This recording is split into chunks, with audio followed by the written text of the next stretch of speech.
amis, si l'appétit sans menu de vendredi dernier est passé, celui d'aujourd'hui reste à découvrir. Et croyez-moi, vous ne serez pas déçus. Découvrons-le tout de suite. Pour commencer, une chronique émouvante sur une dure réalité de la vie fera office de réchauffé. Le titre du roman, Je préfère qu'il me croie mort. Et le sushi est déjà de retour avec Tristan et la mascotte de la rubrique, Jessie l'incontournable. Allez, place au réchauffé. Candice, Astrid, êtes-vous prête à nous faire part de votre chronique? Moi, je l'attends avec impatience. Allez, parlez-nous-en. Avec Candice, nous avons décidé de vous présenter un roman d'Ahmed Kaloaz, édité chez Rouergue, s'intitulant « Je préfère qu'il me croie mort ». Astrid, peux-tu nous raconter l'histoire de Kounandi? Kounandi, 14 ans, habite au Mali et rêve de devenir footballeur professionnel dans les plus grands clubs du monde. Un après-midi, Kounandi joue au foot dans la rue. Un homme d'origine italienne nommé Trapani vient à leur rencontre. Il est recruteur et cherche de jeunes prodiges du ballon rond. Il demande aux enfants présents s'il peut les filmer pour regarder leurs points faibles et forts. Évidemment, ils acceptent. Le lendemain, le recruteur a repéré Kounandi. Il va voir ses parents pour conclure un marché. Kounandi a du talent et s'il partait à l'étranger, il deviendrait vite très célèbre. Le seul problème est l'argent demandé par le recruteur, 2 000 €. Les parents du jeune prodige, qui était mécanicien et chargeur de pirogue, vont devoir faire tontine, qui est un système de banque au Mali, pour trouver l'argent nécessaire au voyage. Enfin, Kounandi va pouvoir partir en France. Il espère jouer au foot et devenir riche et célèbre. Mais ce qu'il ne sait pas, c'est que son chemin sera semé d'embûches. Car en réalité, M. Trapani est un escroc qui va dans les pays pauvres d'Afrique pour se jouer des rêves de ces adolescents qui veulent sortir de la misère. Candice, ce livre aborde un sujet grave. J'ai vraiment apprécié ce roman tranche de vie. Tout d'abord, l'auteur, Ahmed Kaloaz, s'intéresse au côté obscur du monde du football. Il montre bien la cruauté humaine chez certaines personnes qui ne vivent que pour l'argent. En effet, M. Trapani est un escroc qui profite des jeunes africains pauvres et cela sans aucune pitié.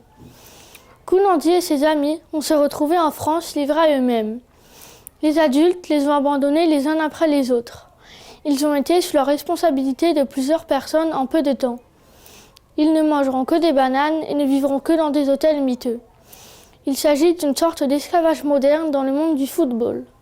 Ce roman est super facile à lire, même pour ceux qui ne s'intéressent pas au football. Le parcours de vie de Kounandi est très passionnant. Il raconte son histoire à la première personne. Le lecteur prend donc sa place dans ce récit sans espoir. Il ressent aussi le mépris et l'humiliation infligés à ce jeune Africain. En complément de son roman, l'auteur, Ahmed Kaloaz, propose au lecteur un court article de presse qui aborde ce sujet encore méconnu du grand public. Sa lecture nous touche encore plus encore. Ce n'est plus de la fiction, c'est le monde dans lequel nous vivons. Un monde de mépris, d'humiliation quotidienne, où les conditions de vie sont horribles. En définitive, pas de happy end, pas de bons sentiments pour Kounandi. Juste, je préfère qu'il me croie mort plutôt que de retourner au pays chez ses parents qui espéraient le succès. Comme promis, la rubrique Sushi est de retour avec Kuroko's Basket. Dès qu'il s'agit de présenter des mangas, les chroniqueurs ne manquent pas. Allez Tristan, allez Jessie, le devoir vous appelle et nos croque-lecteurs aussi. Voici Kuroko's Basket, écrit par Tadatoshi Fujimaki, un nouveau mangaka dont c'est le premier titre. Au Japon, la série compte 15 volumes, mais seul le premier est sorti en France. Alors Tristan, quel est le scénario de ce manga? Le club de basket du collège Teiko a remporté 3 fois d'affilée le tournoi basket intercollège. L'équipe était constituée de 5 joueurs appelés la Génération Miracle.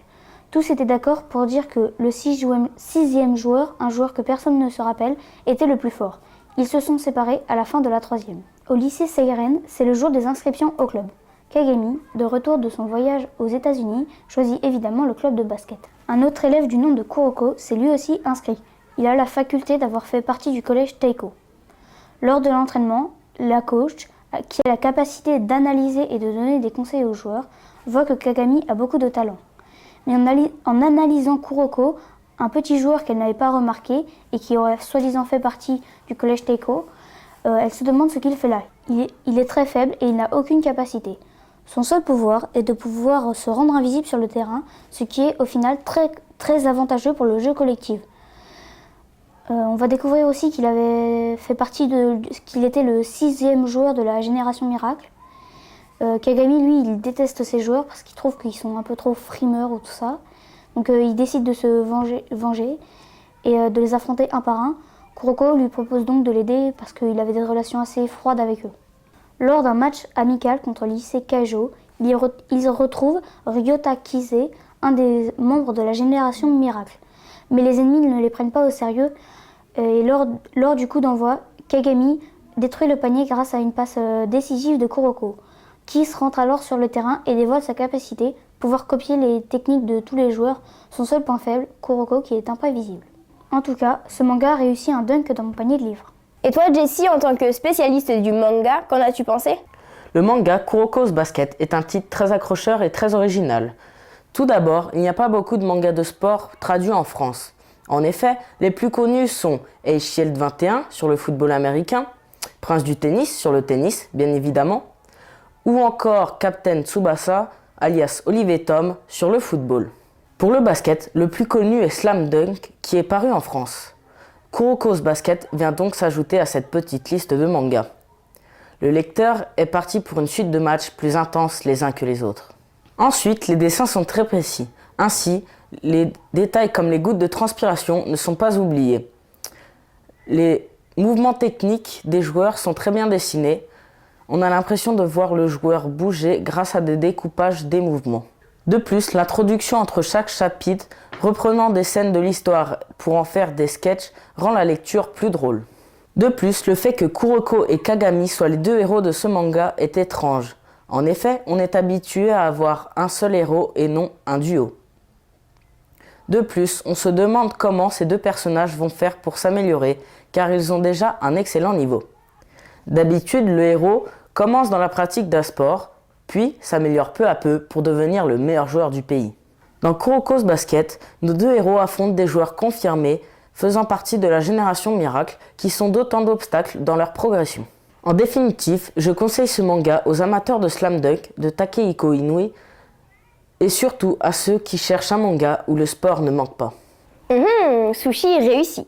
Pour finir, je conseille juste à tous nos croque-lecteurs fans de Cherub de ne pas louper notre numéro 13, le prochain numéro, toujours aussi attrayant. Toute l'équipe du Croque Lecture vous souhaite une très très bonne semaine et moi je vous dis à bientôt.